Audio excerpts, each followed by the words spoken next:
నమస్కారం SRK news కి స్వాగతం. ముందుగా ముఖ్యాంశాలు. 18 సంవత్సరాలు నిండిన ప్రతి ఒక్కరూ ఓటరుగా నమోదు కావాలి. యువత పెద్ద ఎత్తున ఓటు హక్కు వినియోగించుకోవాలి. ప్రతి ఒక్కరూ ఓటు హక్కును సద్వినియోగం చేసుకోవాలి. పిలుపునిచ్చిన తిరుపతి జిల్లా కలెక్టర్ వెంకటేశ్వర్. నిరుద్యోగ రణబేరి కొలువుల కోసం కొట్లాడుదాం రండి అనే భారీ ధర్నా కార్యక్రమాన్ని నిరుద్యోగ యువతకు తీసుకువెళ్లే ఉద్దేశంతో తిరుపతి జిల్లా సమితి ఆధ్వర్యంలో సిపిఐ జిల్లా కార్యాలయంలో వాల్ పోస్టర్లు ఆవిష్కరణ. గంజాయి విక్రయిస్తున్న ముగ్గురిని అరెస్ట్ చేసి వారి వద్ద నుంచి సుమారు 2,50,000 విలువ గల 6 కిలోల 200 గ్రాముల గంజాయి, 3 మొబైల్ ఫోన్లు స్వాధీనం చేసుకున్నట్లు వెల్లడించిన చిత్తూరు డీఎస్పీ సాయినాథ్. వార్తల్లోని వివరాలు. ఓటు యొక్క ప్రాధాన్యత గురించి తెలుసుకుని ప్రతి ఒక్కరూ ఓటు హక్కును వినియోగించుకోవాలని తిరుపతి జిల్లా కలెక్టర్ వెంకటేశ్వర్ అన్నారు. ఆదివారం స్థానిక శ్రీ పద్మావతి మహిళా విశ్వవిద్యాలయంలోని ఇందిరా ప్రియదర్శిని ఆడిటోరియం నందు 16వ జాతీయ ఓటర్ల దినోత్సవాన్ని పురస్కరించుకుని జిల్లా collector Venkateshwar, municipal commissioner Maurya, Shri Padmavati మహిళా విశ్వవిద్యాలయం vice chancellor professor Uma, AERO, BLO, operators తో కలిసి జిల్లా కలెక్టర్ పాల్గొని అందరి చేత ఎన్నికల ప్రతిజ్ఞ చేయించారు. ఓటు హక్కు గురించి అవగాహన కల్పించేలా జిల్లా collector, municipal commissioner Maurya, Padmavati మహిళా విశ్వవిద్యాలయం వైస్ ఛాన్సలర్ విద్యార్థులతో కలిసి ర్యాలీలో పాల్గొన్నారు. ఈ సందర్భంగా జిల్లా కలెక్టర్ మాట్లాడుతూ ఓటు హక్కు యొక్క ప్రాధాన్యతను తెలుసుకుని ప్రతి ఒక్కరూ ఓటు హక్కును వినియోగించుకోవాలని తెలిపారు. మన దేశ జనాభా సుమారు 150 కోట్లు దాటిందని, ఎక్కువ శాతం ఓటర్లు మన దేశంలో ఉన్నారని అన్నారు. ప్రపంచంలోని అతిపెద్ద ప్రజాస్వామ్యం భారతదేశంలో అతిపెద్ద ఓటర్స్ ఉన్నారని, వివిధ భాషలు, సంస్కృతులు కలిగిన భారతదేశంలో ఇలాంటి నిష్పక్షపాతం లేకుండా సీరియస్ గా ఎన్నికలు నిర్వహించడం జరుగుతుందన్నారు. 1951 సంవత్సరంలో మొట్టమొదటి ఎన్నికల్లో నిర్వహించడం జరిగిందని పేర్కొన్నారు. వెస్టర్న్ కంట్రీలో మహిళలకు ఓటు హక్కు లేదని, తర్వాత 21 సంవత్సరాలకి ఓటు హక్కు కల్పించడం జరిగిందని తెలిపారు. ఆ రోజు నుంచి ఈ రోజు వరకు ఎలక్షన్ కమిషన్ ఆఫ్ ఇండియా అతిపెద్ద సంస్థగా ఎదిగిందని, ఎంతో మంది గొప్ప ఎలక్షన్ కమిషనర్లు ఉన్నారని తెలిపారు. వారి ఆధ్వర్యంలో ఇండియాలో జరుగుతున్న ఎన్నికల తీరును ఇతర దేశాల వారు కూడా గమనించడం జరిగిందని పేర్కొన్నారు. టెక్నాలజీని అందిపుచ్చుకుని రోజు రోజుకు ఎన్నికలను పారదర్శకంగా నిర్వహించుకుంటున్నామని తెలిపారు. 18 సంవత్సరాలు నిండిన ప్రతి ఒక్కరూ ఓటు హక్కును పొందాలని మరియు రిజిస్ట్రేషన్ చేసుకోవాలని తెలిపారు. ఓటరుగా నమోదు చేసుకున్న వారి యొక్క వివరాలను 1 మినిట్లో తెలుసుకునేంత టెక్నాలజీ పెరిగిందని తెలిపారు. ఎవరి ఓటును తొలగించే అవకాశం ఉండదని తెలిపారు. అర్బన్ లో ఓటు హక్కు వినియోగించుకునే శాతం ఎక్కువ శాతం ఉందని, పట్టణాల్లో కూడా ఓటు హక్కు శాతం పెరిగేలా ప్రతి ఒక్కరూ అవగాహన కలిగి ఉండాలని అన్నారు. పిల్లలు, యువత ఓటు హక్కును వినియోగించుకోవాలని, మిమ్మల్ని పాలించే వారిని పారదర్శకంగా ఎన్నుకునే అవకాశం మీ చేతుల్లో ఉందని తెలిపారు. అనంతరం నగరపాలక సంస్థ కమిషనర్ మాట్లాడుతూ ప్రతి సంవత్సరం జనవరి 25వ తేదీన జాతీయ ఓటర్ల దినోత్సవం జరుపుకోవడం జరుగుతుందని, ఈ సంవత్సరం మై ఇండియా మై ఓటు అనే థీమ్తో ఈ కార్యక్రమాన్ని చేపట్టడం జరిగిందని తెలిపారు. యువత ఓటు హక్కును వినియోగించుకునే వారి శాతం ఎక్కువ ఉండాలని, ఓటరుగా రిజిస్ట్రేషన్ చేసుకోవటం అనే విషయాలపైన అవగాహన కలిగి తమ అమూల్యమైన ఓటు హక్కును వినియోగించుకోవాలని తెలిపారు. ఈ కార్యక్రమంలో ఎన్నికల కార్యక్రమాలలో ప్రతిభ కనబర్చిన ఏఈఆర్ఓ, బిఎల్ఓ, ఆపరేటర్ కు బెస్ట్ ఎలక్టోరల్ ప్రాక్టీస్ ప్రశంసా పత్రాలు జిల్లా కలెక్టర్ అందజేశారు. జాతీయ ఓటర్ల దినోత్సవం అంశంపై కాంపిటీషన్ లో పాల్గొని విజేతలైన విద్యార్థులకు సర్టిఫికెట్లు జిల్లా కలెక్టర్ అందజేశారు. గత కొన్ని ఎన్నికలలో తమ ఓటు హక్కును వినియోగించుకున్న సీనియర్ సిటిజన్స్ కు జిల్లా కలెక్టర్, కమిషనర్ మౌర్యలతో కలిసి ఘనంగా వారిని సన్మానించడం జరిగింది. ఈ కార్యక్రమంలో ఎలక్షన్ స్టూడెంట్ రమేష్ బాబు, తహసీల్దార్ సురేష్ బాబు, పవన్, విద్యార్థులు, సీనియర్ సిటిజన్స్, సిబ్బంది తదితరులు పాల్గొన్నారు.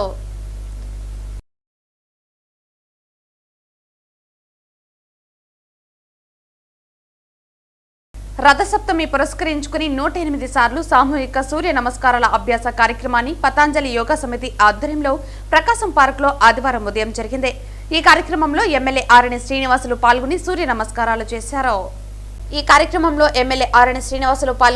నమస్కారాలు చేశారు. అనంతరం యోగాలో జాతీయ స్థాయిలో పథకాలు సాధించిన 5గురిని సత్కరించారు. ప్రధానమంత్రి నరేంద్ర మోదీ, ముఖ్యమంత్రి చంద్రబాబు నాయుడు రాజకీయ ప్రభుత్వ కార్యక్రమాల్లో బిజీగా ఉన్న క్రమం తప్పకుండా యోగాతో పాటు ధ్యానం చేస్తూ ఒత్తిడి లేకుండా తమ విధులు నిర్వహిస్తున్నారని ఎమ్మెల్యే ఆరణి శ్రీనివాసులు తెలిపారు. ఆరోగ్యంగా ఉండాలంటే వ్యాయామం, మంచి ఆహారపు అలవాట్లతోనే సాధ్యమని తెలిపారు. కాబట్టి ప్రతి ఒక్కరూ రోజుకు కనీసం గంట సమయం వ్యాయామం చేయాలని ఆయన కోరారు. మున్సిపల్ పార్క్ లో షెడ్ నిర్మిస్తే యోగా చేసేందుకు ఉపయోగంగా ఉంటుందని కోరగా, ఖచ్చితంగా షెడ్ ను వీలైనంత త్వరగా నిర్మిస్తామని ఎమ్మెల్యే తెలిపారు. నగరంలోని అన్ని పార్కుల్లో మౌలిక వసతులు మెరుగుపరిచామని తెలిపారు. తాను ఇప్పటికే ఫిట్ గా ఉండడానికి 40 ఏళ్లుగా వాకింగ్ చేస్తున్నట్లు ఆయన తెలిపారు. యోగాను ప్రజలు తమ జీవితంలో భాగం చేసుకోవాలని శాప్ చైర్మన్ రవినాయుడు కోరారు. కొన్ని వ్యాధులను వైద్యంతో కన్నా యోగాతో నయం అవుతాయని అన్నారు. ప్రధానమంత్రి నరేంద్ర మోదీ, ముఖ్యమంత్రి చంద్రబాబు నాయుడులు నిత్యం యోగా చేస్తూ ఉండడంతో యువతకు దీటుగా పనిచేస్తున్నారని తెలిపారు. యోగాను శాప్ గుర్తించి పెద్దపీట వేసిందని ఆయన తెలిపారు. ఉద్యోగాల్లో క్రీడా కోటాను 2 నుంచి 3% ముఖ్యమంత్రి చంద్రబాబు నాయుడు పెంచారని, దీనివల్ల ఎంతో మందికి లబ్ధి చేకూరుతుందని ఆయన తెలిపారు. అలాగే జాతీయ అంతర్జాతీయ పోటీల్లో పతకాలు సాధించిన క్రీడాకారులకు ఇచ్చే బహుమతిని భారీగా ఎన్టీఏ కూటమి ప్రభుత్వం పెంచిందని ఆయన గుర్తు చేశారు. కాగా ఉమ్మడి చిత్తూరు జిల్లాలో యోగా వ్యాప్తికి తాము పూర్తి స్థాయిలో కృషి చేస్తున్నట్లు పతంజలి యోగా సమితి అధ్యక్షుడు కృష్ణ తెలిపారు. ఇప్పటి వరకు 40 మంది యోగా టీచర్లను తయారు చేసినట్లు ఆయన తెలిపారు. యోగాకు సాయి శాప్లు గుర్తింపు ఇవ్వడం సంతోషంగా ఉందని ఆయన తెలిపారు. విద్యార్థులు యువత యోగాను ప్రాక్టీస్ చేసేందుకు ముందుకు రావాలని ఆయన కోరారు. ఈ కార్యక్రమంలో deputy mayor RC Munikrishna, corporator Varikuntla Narayana, BC Jagannatham, Singamsetti Subbaramaiah, Arcot Krishnaprasad తదితరులు పాల్గొన్నారు. జనవరి 30వ తేదీన విజయవాడ ధర్నా చౌక్ నందు నిర్వహించనున్న నిరుద్యోగ రణబేరి కొలువుల కోసం కొట్లాడుదాం రండి అనే భారీ ధర్నా కార్యక్రమాన్ని నిరుద్యోగ యువతకు తీసుకువెళ్లే ఉద్దేశంతో తిరుపతి జిల్లా సమితి ఆధ్వర్యంలో సిపిఐ జిల్లా కార్యాలయంలో వాల్ పోస్టర్లను ఆవిష్కరించడం జరిగింది. ఈ సందర్భంగా ఏఐవైఎఫ్ రాష్ట్ర ఆర్గనైజేషన్ కార్యదర్శి సంతోష్ కుమార్ మాట్లాడుతూ ఆంధ్రప్రదేశ్ రాష్ట్రంలో నిరుద్యోగ సమస్య రోజురోజుకు తీవ్రమవుతోందని ఆవేదన వ్యక్తం చేశారు. లక్షలాది యువత చదువులు పూర్తి చేసుకుని ఉద్యోగాల కోసం ఏళ్ల తరబడి ఎదురు చూస్తూ తీవ్ర నిరాశలో మంగిపోతున్నారని తెలిపారు. ఎన్నికల ముందు అధికార పార్టీ యువతకు ఇచ్చిన హామీలు ఇప్పటి వరకు అమలు కాకపోవడం వల్ల యువతలో తీవ్ర ఆగ్రహం నెలకొందని అన్నారు. ఇప్పటి వరకు ప్రభుత్వం స్పష్టమైన జాబ్ క్యాలెండర్ ను విడుదల చేయలేదని, నిరుద్యోగ యువతకు ఇస్తామని ప్రకటించిన నిరుద్యోగ వృత్తిని అమలు చేయలేదని విమర్శించారు. వివిధ ప్రభుత్వ శాఖల్లో లక్షలాది ఖాళీ పోస్టులు ఉన్నప్పటికీ నోటిఫికేషన్లు ఇవ్వడం లేదని, ఇప్పటికే విడుదల చేసిన నోటిఫికేషన్లు కూడా పదే పదే వాయిదా వేస్తూ యువత జీవితాలతో చెలగటమాడుతోందని ఆరోపించారు. ఈ కార్యక్రమంలో ఏఐవైఎఫ్ కార్యదర్శి రామకృష్ణ, నగర కార్యదర్శి పూర్ణచంద్ర కుమార్, నాయకులు వినోద్, హరికృష్ణ, కేవై రాజా, వినయ్, పద్మనాభరెడ్డి, నాయకులు, యువకులు తదితరులు పాల్గొన్నారు. అఖిల భారతీయ యువజన సమైక్య రాష్ట్ర సమితి ఆధ్వర్యంలో ఈ నెల జనవరి 30వ తేదీన నిరుద్యోగ సమస్యలు పరిష్కరించడానికి నిరుద్యోగ రణబేరి కొలువులకై కొట్లాడదాం రారండి అని పిలుపునిస్తూ ధర్నా చౌక్ నందు కార్యక్రమం నిర్వహిస్తున్నాం. ముఖ్యంగా ఈ రాష్ట్ర ప్రభుత్వం అధికారంలో వచ్చిన తర్వాత ఏడాదికి 4 లక్షల ఉద్యోగాలు ఇస్తామని, నిరుద్యోగ వృత్తి 3000 ఇస్తామని చెప్పడం జరుగుతుంది. జనవరి 2025 మొదటి వారంలోనే జాబ్ క్యాలెండర్ విడుదల చేస్తామని చెప్పారు. అదే పరిశ్రమలకు సంబంధించి అనేక వాగ్దానాలు కూడా ఇచ్చారు. కానీ ఏ ఒక్కటి వాగ్దానాలు పరిపూర్ణంగా నెరవేర్చకపోగా 22 నెలలు కావస్తున్నా కూడా ఇంకా వాళ్ళ మాటలు నీటి మూటల వలె ఉంది. గతంలో నారా లోకేష్ బాబు యుగలం పాదయాత్రలో, అలాగే ఎన్నికల సమావేశాల్లో సభల్లో నారా చంద్రబాబు నాయుడు గారు, అలాగే వారాహి యాత్రలో పవన్ కళ్యాణ్ గారు నిరుద్యోగ సమస్యలు, నిరుద్యోగం ఆంధ్రప్రదేశ్ లో కొట్టుమిట్టాడుతోంది, నిరుద్యోగ ఆత్మహత్యలు ఎక్కువగా ఉన్నాయి, నిరుద్యోగ వలసలు ఎక్కువగా జరుగుతున్నాయి, అర్ధ నిరుద్యోగంతో ఆంధ్రప్రదేశ్ రాష్ట్రం దేశంలోనే మొట్టమొదటిగా ఉందని వచ్చి చెప్పారు. చెప్పిన తర్వాత ఎన్నికల్లో మొదటిగా 6 పథకాల్లో సూపర్ 6 పథకాల్లో మొట్టమొదటి నిరుద్యోగ సమస్యను పెట్టుకున్నాం. నిరుద్యోగ సమస్యను పరిష్కరించేంత వరకు మా ప్రభుత్వం ఉండదు. మా చంద్రబాబు నాయుడు గారు పూర్తిగా విజన్ ఉండే లీడర్, దానికి హైటెక్ సిటీ తెలంగాణ ప్రాంతమే నిదర్శనం చెప్పారు. సింగపూర్ తరహాలో మన ఆంధ్రప్రదేశ్ రాష్ట్రాన్ని తీసుకుని ఇక్కడ కొలువులు తీసుకొని వస్తా అన్నారు. ఈ రోజు మాటలకు మాత్రమే, ఉమ్మలకు మాత్రమే ఈ రాష్ట్ర ప్రభుత్వం మాటలు పరిమితమైనాయి. మొన్న చంద్రబాబు నాయుడు గారు చెప్తా ఉన్నారు 20 లక్షల కోట్ల పెట్టుబడులు వచ్చాయి, 20 లక్షల కోట్ల ఉద్యోగాల కల్పన ఈ ఆంధ్రప్రదేశ్ రాష్ట్రంలో చేశామని చెప్పారు. ఎక్కడ చేశారు? నిజంగా 20 లక్షల కోట్ల ఉద్యోగాలు వస్తే 5,000 కోట్ల ఉండే ఆంధ్రప్రదేశ్ రాష్ట్రంలో ఈ నిరుద్యోగులు ఎందుకు ఆత్మహత్యలు చేసుకుంటున్నారని చంద్రబాబు నాయుడు గారిని అఖిల భారతీయ యువజన సమైక్య సూటిగా ప్రశ్నిస్తా ఉన్నాం. నిజంగా నిరుద్యోగ సమస్యలు ఈ రాష్ట్రంలో లేకపోతే మొన్న కేంద్రం నిర్వహించిన ఈ సర్వేలో 8% నిరుద్యోగంతో పూర్తి దేశంలోనే మొట్టమొదటి రాష్ట్రంగా మన రాష్ట్రం ఎందుకుంది అనేసి ఈ సభాముఖంగా చంద్రబాబు నాయుడు గారిని పూర్తిగా ప్రశ్నిస్తా ఉన్నాం. మొన్న నారా లోకేష్ గారు కూడా చెప్తా ఉన్నారు 19 లక్షల కోట్ల పెట్టుబడులు తీసుకుని వచ్చాం, ఎంఓలు జరుగుతున్నాయి, ఎక్కడ లేని విధంగా ఆంధ్రప్రదేశ్ రాష్ట్రంలో నిరుద్యోగ సమస్యలు పరిష్కరిస్తామని చెప్తారు.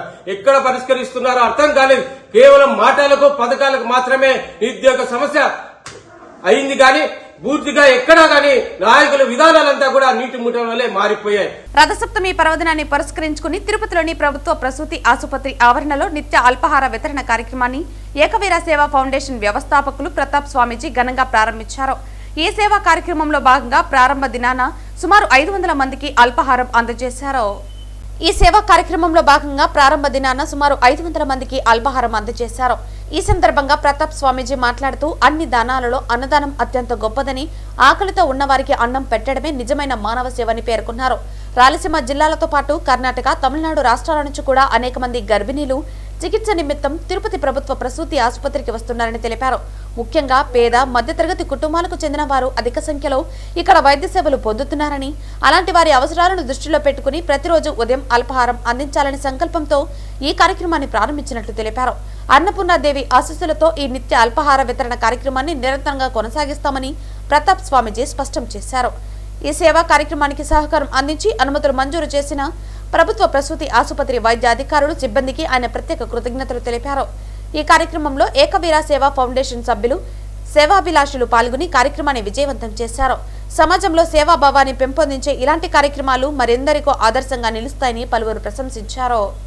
వెంకటేశాయ ఏకవీర సేవా ఫౌండేషన్ ఆధ్వర్యంలో గవర్నమెంట్ ప్రసూతి వైద్యశాలలో ఈ రోజు నుండి ప్రతిరోజు అల్పాహారం పేషెంట్సు, వారి సహాయకులకి, ఇతరత్ర వారందరికీ కూడా ప్రతిరోజు 500 మందికి ఈ అల్పాహార వితరణ జరుగుతుంది. ఇది ఈ రోజు నుండి ప్రతిరోజు నిత్యం జరుగుతుంది. ఇలా జరగడం ఎంతో ఆనందంగా ఉంది. అదేవిధంగా ఈ యొక్క అల్పాహారం రోగులకు, వారి సహాయకులకు మంచి పౌష్టికంగా, హైజీనిక్గా ఉండే విధంగా తీసుకుంటున్నాము. భవిష్యత్తులో సహాయకులు కానీ పేషెంట్స్ పెరిగితే కూడా అందరికి కూడా అల్పాహారం అందిస్తాము. నమో వెంకటేశాయ. ఈరోజు రథసప్తమి, చాలా శుభప్రదమైన రోజు. ఈరోజే మన జిల్లా నుంచి ఎంతోమంది ఈ మెటర్నిటీ హాస్పిటల్కి కాన్పులకు కానివ్వండి, వాళ్ళతో వచ్చే సహాయకులు వాళ్ళందరికీ కూడా ప్రతినిత్యం 500 మందికి అల్పాహారాన్ని ఏకవీర ఫౌండేషన్ ఆధ్వర్యంలో శ్రీ ప్రతాప్ స్వామీజీ వారి నిర్వహణలో ఈ బృహత్తరమైన కార్యక్రమం చేపట్టడం చాలా మహదానందము. ఎంతో శ్రమ ఉంది దీనికి. అయినా ఈ వచ్చేటటువంటి ఈ పేషెంట్స్కి ఈ అల్పాహారాన్ని అందించడం కూడా ఒక మంచి ఇదే అని చెప్పి అందరూ కూడా కోరుకుంటూ ఉన్నారు. ప్రతినిత్యం కూడా ఇలాగే జరుగుతుంది. ఈరోజు మంచి రోజని ఈరోజు 500 మందికి అల్పాహారాన్ని ప్రారంభించారు స్వామీజీ. శ్రీ గురుభ్యో నమః. శ్రీ ప్రతాప్ స్వామీజీ స్థాపించినటువంటి శ్రీ ఏకవీర ఫౌండేషన్ ఆధ్వర్యంలో గవర్నమెంట్ స్థాపించినటువంటి ప్రసూతి వైద్యశాల యందు ప్రతిరోజు సుమారు 500 మందికి నిత్య అల్పాహార విందు కార్యక్రమాన్ని ఈరోజు ఇక్కడ ప్రారంభిస్తున్నాము. ఇక్కడికి నలుమూలల నుంచి, ఇతర రాష్ట్రాల నుంచి కూడా నిరుపేదలు, మధ్యతరగతి వారు ఇక్కడ వస్తుంటారు. వాళ్ళ సౌకర్యార్థము నిండు గర్భిణులు, ప్రసవించినటువంటి స్త్రీమూర్తులు, వాళ్ళ సహాయం కొరకు వచ్చినటువంటి ప్రజలందరికీ ఈ అల్పాహార విందు సేవ అందివ్వడానికని ఈ కార్యక్రమాన్ని చేపట్టడం జరిగింది. దీనిని ఇన్స్పిరేషన్గా తీసుకొని ఇంకా చాలామంది ఇటువంటి వాళ్ళకి రకరకాలైనటువంటి సేవ అందించాలని ప్రతాప్ స్వామీజీ ప్రారంభించినటువంటి ఈ కార్యక్రమం దిగ్విజయం అవ్వాలని ప్రార్థిస్తున్నాను. తిరుపతి జిల్లా చంద్రగిరి నియోజకవర్గం చంద్రగిరి మండలంలో 16వ జాతీయ ఓటర్ల దినోత్సవం ఘనంగా నిర్వహించారు.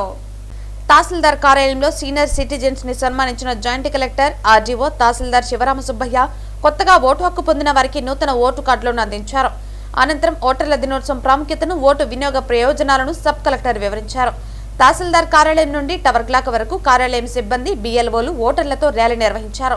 టవర్ క్లాక్ వద్ద మానవహారం చేపట్టి వారి వద్ద ప్రతిజ్ఞ చేయించారు. 18 సంవత్సరాలు నిండిన ప్రతి ఒక్కరూ ఓటు హక్కు వినియోగించుకోవాలని పేర్కొన్నారు. మేము ప్రజాస్వామ్యంపై విశ్వాసంతో మన దేశ ప్రజాస్వామ్య సాంప్రదాయాలను, స్వేచ్ఛాయుత, నిష్పక్షపాత, ప్రశాంత ఎన్నికల ప్రభావాన్ని నిలబెడతామని, మతం, జాతి, కులం, వర్గం ఎటువంటి ఒత్తిడులకు ప్రభావం కాకుండా ప్రతి ఎన్నికల్లో నిర్భయంగా ఓటు వేస్తామని రెవెన్యూ సిబ్బంది ఓటర్లచే ప్రతిజ్ఞ చేయించామని అన్నారు. ఈ కార్యక్రమంలో రెవెన్యూ సిబ్బంది, సీనియర్ సిటిజన్స్ తదితరులు పాల్గొన్నారు. జనవరి 25 ప్రతి ఏటా జాతీయ ఓటర్ల దినోత్సవం జరుపుకుంటాం. అందులో భాగంగా ఈరోజు కూడా జాతీయ ఓటర్ల దినోత్సవం మనం చంద్రగిరి అసెంబ్లీ నియోజకవర్గం తరఫున మన జిల్లా సంయుక్త కలెక్టర్ గారు, అలాగే ఈఆర్ఓగా ఆర్డీఓ, నేను, తర్వాత తహసీల్దారు, అలాగే అందరూ బిఎల్ఓలు, పత్రికా విలేకరులు, ఎలక్ట్రానిక్ మీడియా అందరి సమక్షంలో అత్యధిక సార్లు ఓటు హక్కు వినియోగించుకున్నటువంటి సీనియర్ సిటిజన్స్ని ఈరోజు సన్మానించుకోవడం జరుగుతుంది. అసలు జాతీయ ఓటర్ల దినోత్సవం మనం ఎందుకు జరుపుకుంటున్నాము, ఈరోజు ఎందుకు జరుపుకోవాలి అంటే, మనకు రాజ్యాంగంలోని, భారత రాజ్యాంగంలోని ఆర్టికల్ 324 ప్రకారము 1950 సంవత్సరం జనవరి 25వ తేదీన election commission of India formation జరిగింది. సో ఆ సందర్భంగా మనం ప్రతి సంవత్సరం అందుకు గుర్తుగా జాతీయ ఓటర్ల దినోత్సవం జరుపుకుంటాం. 1950 జనవరి 26న మనకి రిపబ్లిక్ డే అంటే గణతంత్ర దినోత్సవం వస్తుంది. 1950 జనవరి 25న ఎలక్షన్ కమిషన్ ఆఫ్ ఇండియా ఏర్పాటు చేయడం జరిగింది. దానిలో భాగంగానే మనకి 1989 వరకు చీఫ్ ఎలక్షన్ కమిషనర్ ఒకరే ఉండేవారు. 1989 నుంచి ఎలక్షన్ కమిషనర్లు, చీఫ్ ఎలక్షన్ కమిషనర్, ఇద్దరు కమిషనర్లు, మొత్తం మెంబర్స్ కలిపి త్రిసభ్య కమిటీగా ఎలక్షన్ కమిషన్ అనేది ఏర్పాటు చేయడం జరిగింది. ఎలక్షన్ కమిషన్ అటానమస్ బాడీ, స్వయం ప్రతిపత్తి కలిగిన సంస్థ. ఏ పార్టీకి అనుకూలంగా కానీ ఏ పార్టీకి వ్యతిరేకంగా కానీ ఎలక్షన్ కమిషన్ పని చేయదు. ప్రజాస్వామ్యాన్ని, భారత ప్రజల చేతుల్లో ఉన్నటువంటి ఓటు హక్కును వినియోగించుకోవడానికి ఎలక్షన్ కమిషన్ అన్ని రకాల చర్యలు తీసుకుంటుంది. ప్రధానంగా శాసనసభలు, రాష్ట్ర శాసనసభలకు, పార్లమెంటుకు, రాష్ట్రపతి, ఉపరాష్ట్రపతి ఎన్నికలు కూడా ఎలక్షన్ కమిషనే నిర్వహిస్తుంది. ఓటర్ లిస్టు తయారు చేస్తుంది. ఇది ఇక్కడ మనం విశేషించదగిన విషయం ఏంటంటే, మనకంటే చాలా అభివృద్ధి చెందిన దేశాలు తొందరగా స్వాతంత్రాన్ని పొందాయి. బట్ చాలా దేశాలకి అందరికీ ఓటు హక్కు అనేది, అంటే ఎవరైతే 18 సంవత్సరాల వయసు నిండిన అందరికీ ఓటు హక్కు అనేది చాలా సంవత్సరాల వరకు ఎవరికి ఇవ్వలేదు. భారతదేశంలోనే ఈ ఘనత కలదు. 16వ జాతీయ ఓటర్ల దినోత్సవాన్ని పురస్కరించుకుని ఆదివారం చిత్తూరు గాంధీ విగ్రహం నుండి ఓటరు అవగాహన ర్యాలీని చిత్తూరు జిల్లా రెవెన్యూ అధికారి మోహన్ కుమార్, చిత్తూరు డీఎస్పీ సాయినాథ్లు పచ్చ జెండా ఊపి ప్రారంభించారు. 16వ జాతీయ ఓటర్ల దినోత్సవాన్ని పురస్కరించుకుని ఆదివారం చిత్తూరు గాంధీ విగ్రహం నుండి ఓటరు అవగాహన ర్యాలీని చిత్తూరు జిల్లా రెవెన్యూ అధికారి మోహన్ కుమార్, చిత్తూరు డీఎస్పీ సాయినాథ్లు పచ్చ జెండా ఊపి ప్రారంభించారు. ఈ సందర్భంగా జిల్లా రెవెన్యూ అధికారి మోహన్ కుమార్ మాట్లాడుతూ, 18 సంవత్సరాలు నిండిన ప్రతి ఒక్కరూ ఓటు హక్కు వినియోగించుకోవటం రాజ్యాంగం ఇచ్చిన ఒక వరమని, అందుకోసమే ఓటర్లను చైతన్యపరుస్తూ ఈ ర్యాలీ నిర్వహిస్తున్నామని అన్నారు. ఎన్నికల సంఘం పుట్టినరోజు కార్యక్రమం. ఈ కార్యక్రమం 60 సంవత్సరాలు నిండిన తర్వాత నుంచి మనం ఒక ప్రత్యేక రోజుగా మనం చేసుకుంటూ వెళ్తున్నాము. 2011 నుంచి ఈ కార్యక్రమాన్ని నిర్వహిస్తూ ఉన్నాము. సో 2011 నుంచి ఇప్పటికీ ఇది 16వ జాతీయ ఓటర్ల దినోత్సవంగా మనం ప్రకటించుకొని ప్రతి సంవత్సరం కూడా ఓటర్లని చైతన్యపరుస్తూ 18 సంవత్సరాలు నిండినటువంటి ప్రతి ఒక్క పౌరుడు కూడా ఓటరుగా నమోదు కావాలని, మనకు రాజ్యాంగం ప్రసాదించిన హక్కుని అందరూ వినియోగించుకుని ఓటరుగా చేరి తన బాధ్యతతో ప్రజాస్వామ్యానికి సంబంధించినటువంటి ఎన్నికల్లో బలమైన పునాదిగా ఓటరు ఉండాలన్న ఉద్దేశంతో ఈ జాతీయ ఓటర్ల దినోత్సవం యొక్క ప్రాముఖ్యతని ఎన్నికల సంఘం ఏర్పాటు చేసింది. దాదాపుగా భారతదేశం సంబంధించినటువంటి అతిపెద్ద ప్రజాస్వామ్య దేశంలో ఎన్నికలు అనేది ఒక పెద్ద సవాలు.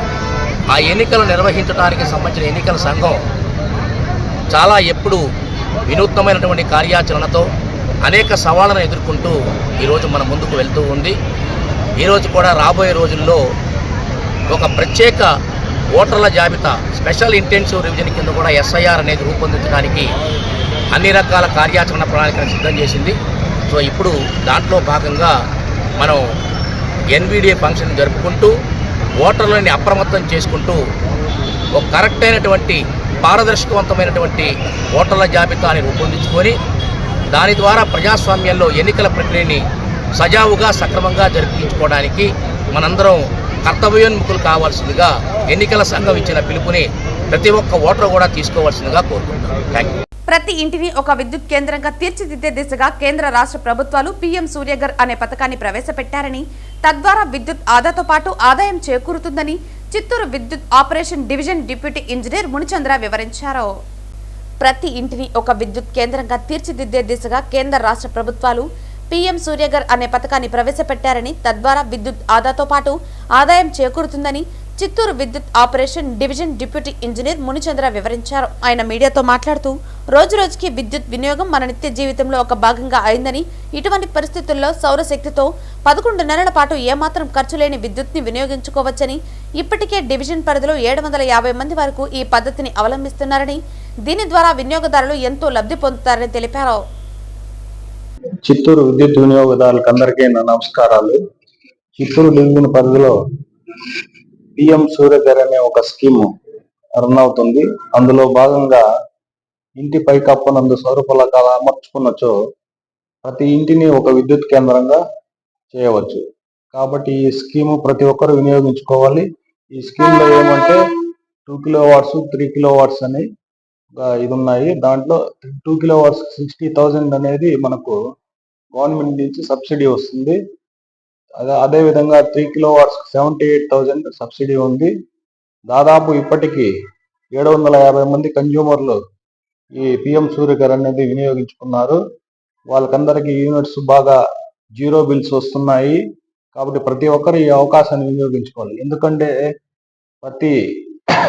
ప్రతిరోజు విద్యుత్ వినియోగం అనేది పెరిగిపోతా ఉన్నది. మన దైనందిక కార్యక్రమంలో విద్యుత్ కూడా ఒక భాగం అయిపోయింది. లేచినప్పటి నుంచి నైట్ పడుకున్న తర్వాత కూడా మనం విద్యుత్ పరంగా అనేక ఉపయోగాలు ఉన్నాయి. కాబట్టి ప్రతి ఒక్కరూ విద్యుత్ జనరేషన్ అనేది వాళ్ళ ఇంట్లోనే చేసుకోవచ్చు. వాళ్ళకి బిల్లు ఆదాతో పాటు వాళ్ళకి ఇన్కమ్ కూడా వస్తుంది.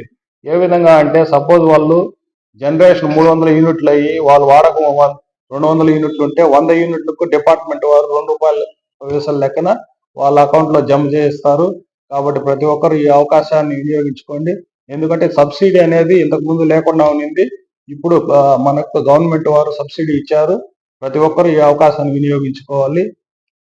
అదేవిధంగా మనకు ఎలక్ట్రిసిటీ అనేది దైనందిక కార్యక్రమంలో ఒక భాగం అయిపోయింది. కాబట్టి దీన్ని పొదుపుగా వాడుకునేది కూడా ఇంపార్టెంట్. ఉత్పత్తి ఎంత అవసరమో పొదుపు అనేది అంతే అవసరము. కాబట్టి ప్రతి ఒక్కరూ విద్యుత్తుని పొదుపు చేసుకొని డబ్బు ఆదా చేసుకోండి. అదేవిధంగా పర్యావరణాన్ని కూడా కాపాడవలసిందిగా కోరుతున్నాం. కమర్షియల్ కన్జ్యూమర్లు దాదాపు ఒక 80 మంది దాకా యూజ్ చేసుకున్నారు. డొమెస్టిక్ కన్జ్యూమర్లు 750 దాకా మన డివిజన్ పరిధిలో ఆల్రెడీ ప్రొవైడ్ చేశాం. దీనివల్ల చాలా మంది కన్జ్యూమర్లు మేము సర్వే చేయడం జరిగింది. ప్రతి ఒక్కరూ మాకు ఈ బిల్లు చాలా తగ్గింది, జీరో బిల్స్ వస్తున్నాయి అని తెలియజేశారు. కాబట్టి ఇది మంచి స్కీము. ఎందుకంటే మన సౌత్ ఇండియాలో సూర్యశక్తి అనేది 11 నెలలు దాదాపు 11 నెలలు బాగా సౌరశక్తి వస్తుంది. కాబట్టి అది ఉచితంగా లభించే శక్తి, పొల్యూషన్ ఫ్రీ శక్తి. కాబట్టి ప్రతి ఒక్కరూ ఈ సౌరశక్తి ద్వారా విద్యుత్ ఉత్పత్తి చేసుకుంటే పొల్యూషన్ కూడా తగ్గుతుంది. నా పేరు మాధురి అండి. నేను సంతపేటలోని విజయలక్ష్మి కాలనీలో ఉంటున్నాము. మేము పోయిన సంవత్సరం సెప్టెంబర్ లో పిఎం సూర్యఘర్ కింద 5 కిలోవాట్స్ ఇన్స్టాల్ చేసుకున్నాము. అంతకుముందు మా కన్సంప్షన్ 900 యూనిట్స్ వరకు వస్తుందండి. ఇప్పుడు సమ్మర్ లో అయితే 900 వరకు వస్తుంది. మిగిలిన పీరియడ్ లో 400-500 యూనిట్స్ వరకు వస్తుంది. ఇప్పుడు ఈ సోలార్ 5 కిలోవాట్స్ ఇన్స్టాల్ చేసుకున్నప్పటి నుంచి మాకు 600 to 700 యూనిట్స్ వరకు జనరేషన్ అవుతుంది. సో దానివల్ల మా కరెంట్ బిల్ మొత్తం అడ్జస్ట్ అయిపోయి రిటర్న్ మాకే ఒక 100 యూనిట్స్ వరకు రిఫండ్ ఎవ్రీ మంత్ ప్రాసెస్ అవుతుంది. సో దీనివల్ల మేము చాలా లబ్ధి పొందామండి. సో దీనివల్ల మేము సజెస్ట్ చేస్తున్నాం అందరికి. చిత్తూరు 1వ పట్టణ పోలీస్ స్టేషన్ పరిధిలో ఆదివారం చిత్తూరు ఆర్టీసీ బస్టాండ్ పరిసర ప్రాంతాల్లో ఒక మహిళ, 2 పురుషులు గంజాయి విక్రయిస్తూ ఉండగా వారిని అదుపులోకి తీసుకుని వారి వద్ద నుండి సుమారు 2,50,000 విలువ గల 6 కిలోల 200 గ్రాముల గంజాయి, 3 మొబైల్ ఫోన్లు స్వాధీనం చేసుకుని రిమాండ్కు తరలించినట్లు చిత్తూరు డీఎస్పీ సాయినాథ్ వెల్లడించారు. చిత్తూరు జిల్లా చిత్తూరు 1వ పట్టణ పోలీస్ స్టేషన్ పరిధిలో ఆదివారం ఖచ్చితంగా రాబడిన సమాచారం మేరకు చిత్తూరు ఆర్టీసీ బస్టాండ్ పరిసర ప్రాంతాల్లో ఒక మహిళ 2 పురుషులు గంజాయి విక్రయిస్తుండగా వారిని అదుపులోకి తీసుకుని వారి వద్ద నుండి సుమారు 2,50,000 విలువ గల 6 కిలోల 200 గ్రాముల గంజాయి 3 మొబైల్ ఫోన్లు స్వాధీనం చేసుకుని రిమాండ్కు తరలించినట్లు చిత్తూరు డీఎస్పీ సాయినాథ్ చిత్తూరు జిల్లా పోలీస్ మీడియాకు వివరించారు. ఈరోజు మీ ముందు గంజాయి సరఫరా చేసే వాళ్ళు తర్వాత అమ్మేవాళ్ళు బుజ్జి అండ్ శివతేజ అనే ఇద్దరిని ముందులో హాజరుపెట్టాను. ఈ శివతేజ అనే అతను చింతపల్లి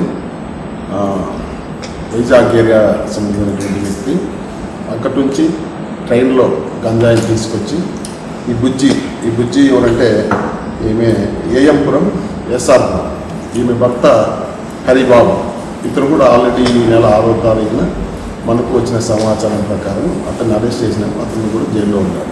వీళ్ళు భార్యాభర్తలు ఇద్దరికి ఈ శివతేజ అనే అతను వైజాగ్ నుంచి చింతపల్లి నుంచి ట్రైన్లో తీసుకొచ్చేసి తిరుపతి ఏరియాలో లేకపోతే వీళ్ళు చెప్పిన ఏరియాలో అతను డెలివర్ చేస్తారు.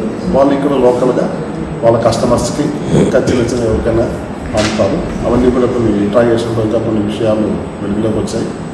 వాళ్ళ పేర్లు కూడా కేసులో దర్యాప్తులో విచారణలో సాక్ష్యాలను బట్టి వాళ్ళు కూడా కేసులో చేర్చడం జరుగుతుంది. ముఖ్యంగా ఈ సందర్భంగా నేను తెలియజేసేది ఏమంటే వీటిపైన ఈ మధ్యకాలంలో నాకు జిల్లా ఎస్పీ తుషారా డ్యూటీ ఐపీఎస్ గారు గట్టి నిఘా పెట్టి మన చిత్తూరు పట్టణాన్ని గంజాయి రహిత పట్టణంగా తీర్చిదిద్దాలని మాకు క్రైమ్ మీటింగ్ సమావేశంలోనూ డైలీ కాన్ఫరెన్స్లోనూ సిబ్బంది అందరికీ చెప్తూ ఉంటారు. అందులో భాగంగా చిత్తూరు 1 టౌన్ సిఐకి వాళ్ళ సిబ్బందికి ఈరోజు వచ్చిన సమాచారం ప్రకారం మన ఆర్టీసీ బస్టాండ్ వెనకాల వీళ్ళిద్దరూ అనుమానాస్పదంగా ఉంటే ఖచ్చితంగా అనుకున్న సమాచారం ప్రకారం పట్టుకొని వాళ్ళ దగ్గర మీ ముందు ప్రవేశపెట్టేటువంటి 2 బ్యాగులు, ఇవి ఒక్కొక్క బ్యాగ్లో 2 కలిసి ప్యాకెట్స్ 6 కిలోల 200 గ్రాములు తర్వాత వాళ్ళ నేరానికి ఉపయోగించేటువంటి మొబైల్స్ 5 కూడా పెద్ద మనుషుల సంవత్సరంలో రెవెన్యూ అధికారుల సంవత్సరంలో సీజ్ చేసి కేసు నమోదు చేయడం. ఎంత వాల్యూ సార్?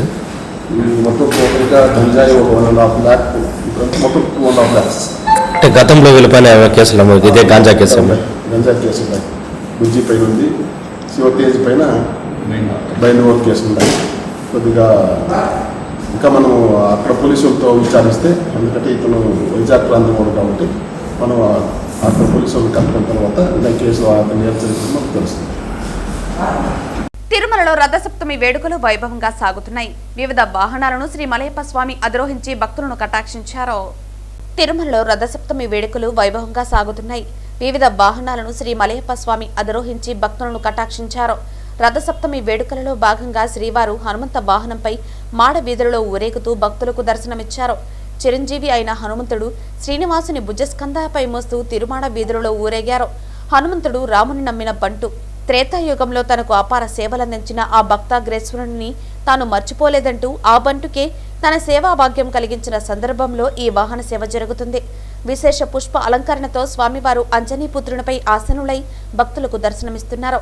ఈ సేవా సమయంలో స్వామివారిని దర్శించుకుంటే బుద్ధి, బలం, ధైర్యం, ఆరోగ్యం లాంటి సద్గుణాలు ప్రాప్తిస్తాయని భక్తుల విశ్వాసం.